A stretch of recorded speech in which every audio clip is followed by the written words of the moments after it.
Bismillahirrahmanirrahim. Assalamualaikum warahmatullahi wabarakatuh. Perkenalkan, nama saya Sri Rahmadani dengan NIM 19920410005 dari Prodi Pendidikan Akuntansi kelas A angkatan 2019. Di sini saya akan mempresentasikan program tahunan dan program semester yang telah saya buat. Tapi sebelumnya saya ingin menjelaskan sedikit mengenai apa sih program tahunan dan program semester itu. Jadi program tahunan atau biasa disingkat dengan PROTA merupakan suatu rencana yang dibuat oleh guru kelas atau guru mata pelajaran untuk menyusun alokasi waktu dalam satu tahun agar tujuan pembelajaran dari kompetensi dasar yang telah ditetapkan dapat tercapai dengan baik dengan memperhatikan analisis kurikulum beserta perhitungan akan efektif. Jadi PROTA ini biasa disusun sebelum tahun ajaran baru dimulai, biasanya dimulai pada bulan Juli. Dalam menyusun program tahunan, kita harus mempertimbangkan penentuan alokasi waktunya. Yang harus dipertimbangkan yaitu ada 3. Yang pertama, jumlah jam pelajaran. Yang kedua, struktur kurikulum. Dan yang ketiga, tingkat kedalaman materi yang harus dikuasai oleh peserta didik. Program tahunan berfungsi menjadi kunci atau pedoman untuk penyusunan. Yang pertama, program semester, program mingguan, program harian, pembuatan silabus, dan rencana perangkat pembelajaran. Adapun komponen dalam penyusunan program tahunan itu yang pertama identitas. Identitas ini memuat satuan pendidikan, mata pelajaran, kelas, dan tahun ajaran. Yang kedua, format isian, memuat kompetensi dasar, materi pokok, dan alokasi waktu. Biasa juga memuat standar kompetensi dan indikator. Selanjutnya mengenai program semester.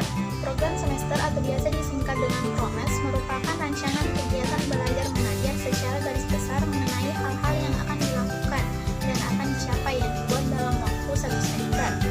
Program semester ini disusun setelah guru menyusun program tahunan. Adapun komponen dalam penyusunan program semester yang pertama itu identitas, memuat satuan pendidikan, mata pelajaran, kelas atau semester, dan tahun ajaran. Yang kedua, format isian, memuat kompetensi dasar, indikator, dan jumlah jam pelajaran. Baik, di sini saya akan menjelaskan mengenai pembuatan program tahunan dan program semester. Pertama, kita harus menyiapkan dulu kalender akademik untuk menentukan jumlah minggu efektifnya dan juga silabus.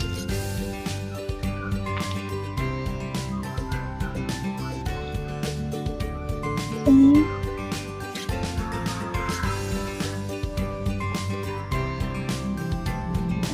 Dengan kalender akademik ini kita bisa mengetahui berapa banyak jumlah minggu dalam waktu 1 tahun dan juga berapa banyak jumlah minggu efektifnya dalam waktu 1 tahun. Selanjutnya, kita beralih ke program tahunan. Di sini program tahunan semester ganjil, mata pelajaran ekonomi kelas 11.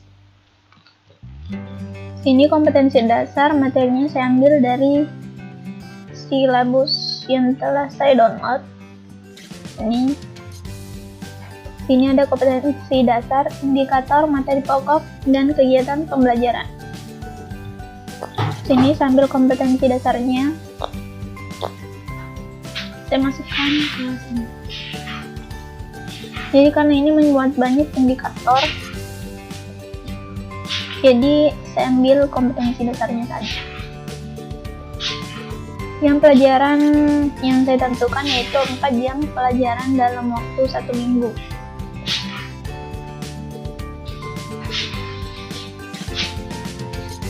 Jumlah alokasi waktu ini harus memuat sesuai dengan jam efektif yang telah kita tentukan. Ini saya telah menghitung jumlah jam efektif per semester. Semester ganjil itu jam efektifnya 68 jam pelajaran dalam waktu 1 semester. Semester 2 juga terdapat 68 jam pelajaran. Sini telah memenuhi jumlah jam efektifnya.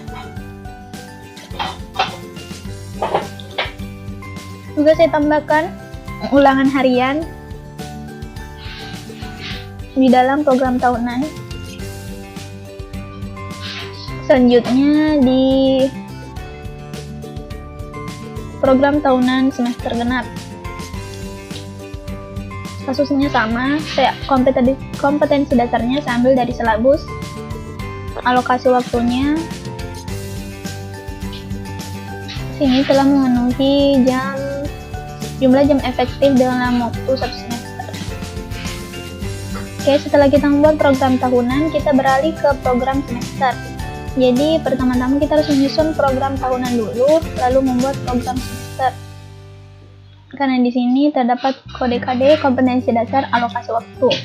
Jadi jika kita telah membuat program tahunan, kita bisa langsung copy sini. Setelah itu memasukkan jumlah minggu di setiap bulan. Ini Juli ada 5 minggu, Agustus ada 4 minggu, 5 minggu sesuai dengan minggu yang terdapat di kalender akademik. Ini bulan Juli. Ini jumlah minggunya ada 5, 4, 6. Kemudian minggu Juli ini ada 2 minggu tidak efektif, yaitu karena ini bisa kita lihat karena libur semester genap 2019-2020, sehingga 2 minggu pertama bulan Juli ini tidak efektif.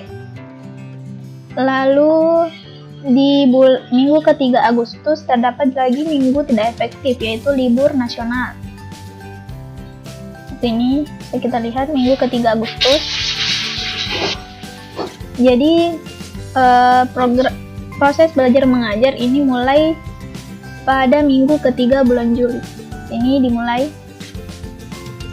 Kemudian di bulan September terdapat lagi minggu tidak efektif, yaitu penilaian tengah semester. Di bulan Oktober juga, karena di sini terdapat libur nasional.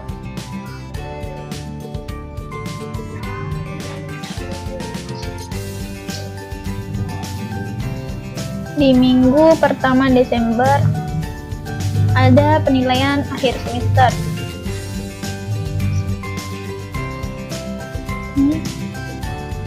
Di bulan Desember ini tidak ada minggu efektifnya karena di sini di minggu pertama penilaian akhir semester, yang kedua remedial class meeting, minggu ketiga pengolahan nilai, dan minggu keempat dan kelima itu libur semester. Sehingga tidak ada minggu efektif di bulan tersebut.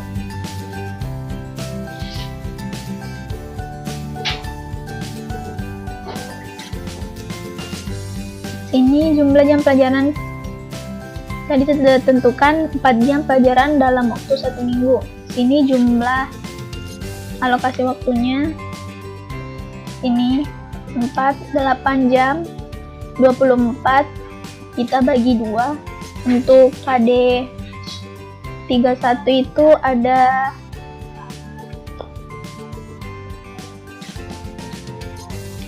12 jam pelajaran, 42 12 KD 42 12 jam pelajaran. Begitu juga seterusnya. Kemudian berlanjut di program semester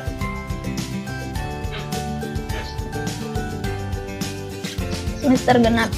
Kasusnya sama seperti yang tadi.